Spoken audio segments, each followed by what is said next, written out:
यहाँ पर दो तरह के लोग होते हैं, कुछ जानकर मानते हैं और कुछ मानकर जानते हैं। लेकिन जब उससे आप यह प्रश्न करेंगे कि तूने अपने पिता को देखा है, तब वो फिर बोलेगा हाँ। फिर आप कहेंगे पितामह को देखा है, तो बोलेगा हाँ हाँ देखा है। जब आप उससे प्रश्न करेंगे कि प्रपितामह को देखा है, परदादाजी को देखा है, उनकी गोदी में खेला है, उनके बारे में कुछ जानता है, वो कहेगा ना देखा ना खेला, लेकिन उनके बारे में जानता हूँ इसलिए मानता हूँ। तब उससे कहना कि मेरे बच्चे, जब तू पिता के पिता के पिता के पिता को देखा नहीं किंतु जानता है, मानता है, तो जो पिता के पिता के पिता के पिता के पिता के जो अहर्निश पिता है, जो इन्फिनिटिव पिता है, जो मुसलसल पिता है, उनको भी माना कर, उनको भी जाना कर, और उसके बाद भी अगर इस पुस्तक को खोल करके हम सामने इस ट्यूबलाइट के रख दें और बोले कि हम ट्यूबलाइट को नहीं मानते, ट्यूबलाइट नहीं है, ट्यूबलाइट हमें दिख नहीं रही है, ट्यूबलाइट को हम देखना नहीं चाहते हैं, तो मत चाहो भैया।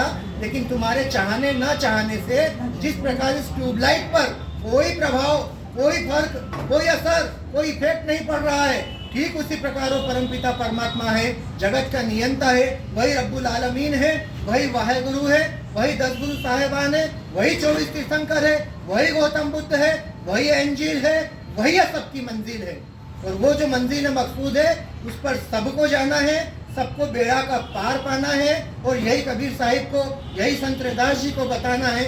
आजकल बजट सामने आया है तो लोगों ने कहा कि मन चंगा तो कटौती में गंगा, तो उन्होंने कटौती में गंगा कर ली, बहुत सारी कटौतियां लागू हो जाती है। लेकिन संत रविदास जी, जिनकी हम पावन जयंती मनाने जा रहे हैं, उन्होंने कहा कि मन चंगा तो कठौती में गंगा।